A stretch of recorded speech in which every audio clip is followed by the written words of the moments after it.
Sumainyo ang Panginoon. At sumaiyo rin. Ang mabuting balita ng Panginoon ayon kay San Juan. Papuri sa iyo, Panginoon. Noong panahong iyon, habang nakahilig kasama ng kanyang mga alagad, nagugulumihan ng sinabi ni Jesus, "Tandaan ninyo, ako'y ipagkakanulo ng isa sa inyo." Nagkatinginan ang mga alagad. Hindi nila alam kung sino ang kanyang tinutukoy. Ang alagad na minamahal ni Jesus ay nakahilig na kalapit niya. Kinalabit siya ni Simon Pedro at sinabi, "Itanong mo kung sino ang tinutukoy niya." Kaya humilig siya sa dibdib ni Jesus at itinanong, "Panginoon, sino po ba ang tinutukoy ninyo?" Sumagot si Jesus, "Ang ipagsawsaw ko ng tinapay, siya na nga." At nang maisawsaw ang tinapay, ibinigay niya ito kay Judas na anak ni Simon Iscariote. Nang matanggap na ni Judas ang tinapay, si Satanas ay pumasok sa kanya. Sinabi ni Jesus, "Gawin mo na ang gagawin mo." Ngunit isa man sa mga kasalo niya ay walang nakaalam kung bakit niya sinabi ito. Sapagkat si Judas ang nag-iingat ng kanilang salapi. Inakala nilang pinabibili niya siya ni Jesus ng kakailanganin sa pista o kaya'y pinapaglilimos sa mga dukha. Nang makain na ni Judas ang tinapay, siya'y umalis. Gabi na noon.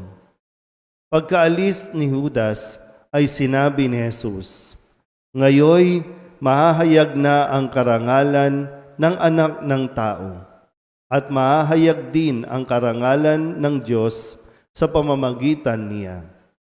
At kung mahayag na ang karangalan ng Diyos, ang Diyos naman ang maghahayag ng karangalan ng anak at gagawin niya ito agad. Mga anak, kaunting panahon na lamang ninyo akong makakasama. Hahanapin ninyo ako, ngunit sinasabi ko sa inyo ngayon ang sinabi ko sa mga Hudyo. Hindi kayo makapupunta sa paroroonan ko." "Saan po kayo pupunta, Panginoon?" tanong ni Simon Pedro. Sumagot si Jesus, "Sa paroroonan ko'y hindi ka makasusunod ngayon, ngunit susunod ka pagkatapos." "Bakit po hindi ako makasusunod sa inyo ngayon?" tanong ni Pedro. "Buhay ko may iaalay ko dahil sa inyo." Sumagot si Jesus, "Iaalay mo ang iyong buhay dahil sa akin? Tandaan mo, bago tumilaok ang manok, makaitlo mo akong itatatwa." Ang mabuting balita ng Panginoon. Pinupuri ka namin, Panginoong Hesukristo. Isang magandang araw po sa inyong lahat. Ngayon po ay Martes Santo na, ng ating mga tinatawag na mga mahal na araw. Sabihin niyo nga po, mahal na araw. Kahapon sa kwento natin ay narinig natin ang mga pangalan ni Maria na kung saan ay ibinigay ni Maria, ipinuna sa paa ni Jesus ang pinakamahal na pabango na mayroon siya. Yung pinakamahalaga na kanyang pag-aari at ito'y binigay sa paanan ni Jesus. Pero nandoon din si Judas na nanghinayang sa pabango na sana ibinenta na lang. At ngayong araw na ito, sa kwento natin, hindi ko alam na, subukan nyo lang, ilagay nyo ang inyong sarili sa sitwasyon ni Jesus. Ano ang pakiramdam? Ano ang nararamdaman ni Jesus? Kasi ito na yung mga huling araw, di ba, mga huling araw na ni Jesus. At ano ba yung pakiramdam na magkakasama kayo sa isang silid tapos ay malalaman mo na mayroong isang magkakanulo sa iyo, magtatraidor sa iyo, ilalaglag ka. At nandoon din, sabi nga din si Pedro, no, na sabi, kahit buhay ko, iaalay ko. Pero alam ni Jesus na itatatwa din siya. Panghihinaan din si Pedro. Kung halimbawa kayo po ito, aalis ka ba ng silid kung nasaan kayo? Kasi alam mo na eh. Tingnan nyo nga yung mga katabi ninyo. Traidor yan eh. Hindi mo lang alam, pero traidor yan. Yung parang ganun ba? No? Ano ba? Nakipagplastikan ba si Jesus na alam naman niya kung sino? Tapos, ano ba? Pero sa tingin ko, hindi eh. No? Mas naging totoo pa si Jesus. Kung hindi man naging totoo ang kanyang mga kasama, mga itinuring niyang kaibigan, si Jesus ay nanatiling totoo sa kanila.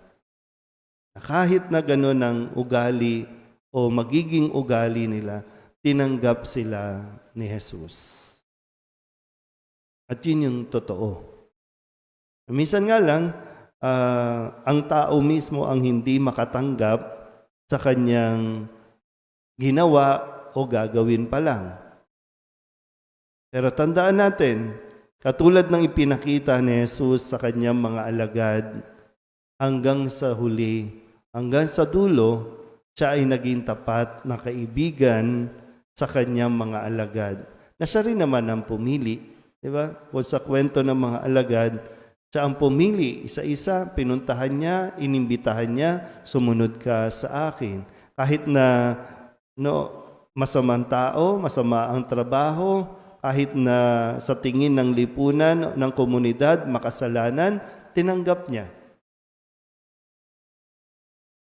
Pero tingnan natin kung inuulit ba natin ang mga pagkakamali ni Judas at ni Pedro?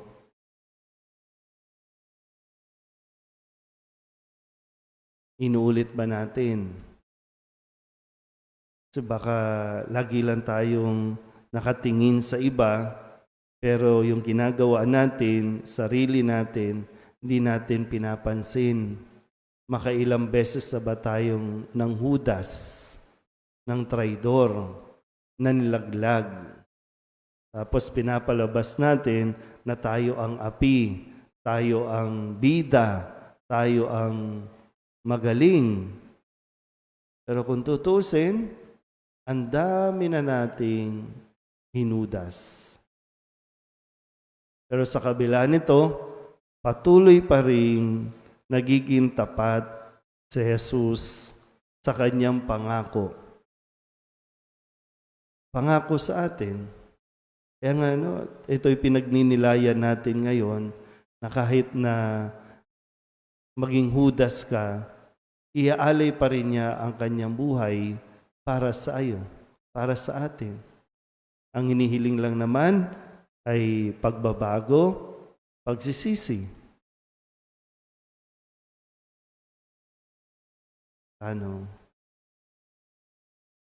Alam natin, mahirap sa pakiramdam yung ilaglag ka ng iwan ka, ilaglag ka, ipaghudas ka. Alam natin kung ano yung pakiramdam na yun. Kaya tiyakin din natin na huwag nating gawin ito sa panahon natin. Huwag nating gawin sa kaibigan, sa pamilya, sa kakilala. Kasi kung alam mo na, bakit mo gagawin? Kung ikaw ang nasa sitwasyon na yan, napakahirap. So bakit mo gagawin? At tayo ay inaanyayahan na pagnilayan ang mga kwentong ito para matuto. Matuto sa mga naging pagkakamali ng mga nauna. At kung mabigyan ng pagkakataon, maitama natin ang mga naging pagkakamali. Yun nga lang, talagang Nasaan ba tayo? Nasa pagtatama o pag-uulit? Pag nilayan niyo po mabuti, no? Kasi madali lang magmalinis. Madali lang ibaling sa iba, no, ang sisi. Pero yung sarili natin, minsan hirap tayong komprontahin sa atin pong mga nagagawa, sa ating mga pag-uugali. Tatakasan lang natin ito, tatakbuhan lang natin, pero yung totoo o yung katotohanan na mayroon kang trinaydor, hindi yan mababago. Pero lagi pong mayroong pagkakataon para magsisi, humingi ng tawad, at lumapit muli kay Jesus. Amen?